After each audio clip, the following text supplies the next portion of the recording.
Students हमारे पास next question है कि एक फंक्शन को हमें डिफरेंशिएट करना है with respect to second function, मतलब first function with respect to second. तो इसको सॉल्व करने का तरीका ही सिंपल है कि हम इसको u कह देंगे और इसको v कह देंगे। तो जब इसको u v कह देंगे तो हम डेरिवेटिव ले रहे हैं u का विद रिस्पेक्ट टू v, और बीच में फंक्शन कौन सा आ रहा है x, तो हम लिख सकते हैं इसको du by dx dot dx by dv। अब हमने du बाय x निकालना है, u हमारे पास ये फंक्शन है, इसका डेरिवेटिव निकालना है, और v हमारे पास ये इसका भी डेरिवेटिव फाइंड करना है।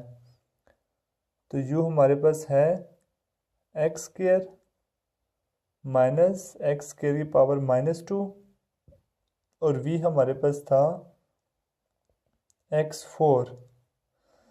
अब हम इसको डिफरेंशिएट करते हैं तो du बाय dx हमारे पास आएगा 2x की पावर 2 - 1 1 माइनस 2 पावर रूल जब यहाँ पे हम यूज़ करेंगे तो x की पावर -2 -1 तो -3 हो जाएगा। तो हम लिख सकते हैं 2x divide minus minus plus 2 divide by x cube. इसको सिंप्लीफाई करते हैं तो एक्स क्यूब इसका एलसीएम आ जाएगा हमारे पास, एक्स क्यूब की इधर मल्टीप्लाई होगा तो हमारे पास आ जाएगा 2x4 + 2। जी हमारे पास u बाय एक्स आ गया है। अब हमने फाइंड करना है v बाय एक्स, तो dv बाय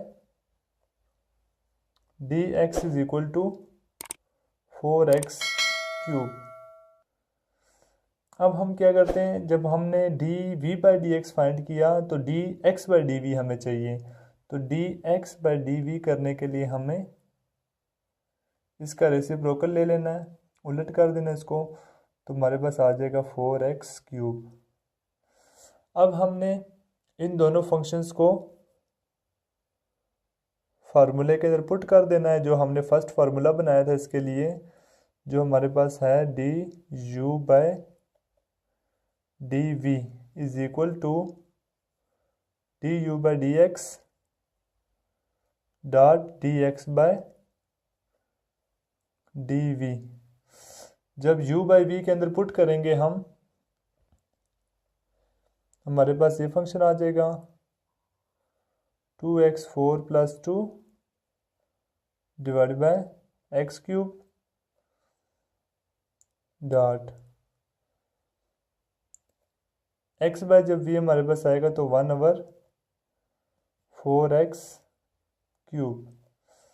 तो यहाँ से हमारे पास इनमें से 2 कॉमन आएगा, जब x4 + 1 डिवाइड बाय 4x 6 हो जाएगा, 2 1 2 2 ज़ार 4, तो हमारे पास आ जाएगा final answer x4 + 1 divide by 2x6।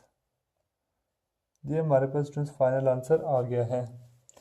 Students आपने देखा किस तरह से हमने एक फंक्शन को दूसरे फंक्शन के रिस्पेक्ट से डेरिवेटिव लिया, तो यहाँ पे जस्ट आपने चेन रूल को यूज़ करना है, उसको फाइंड कर लेना है।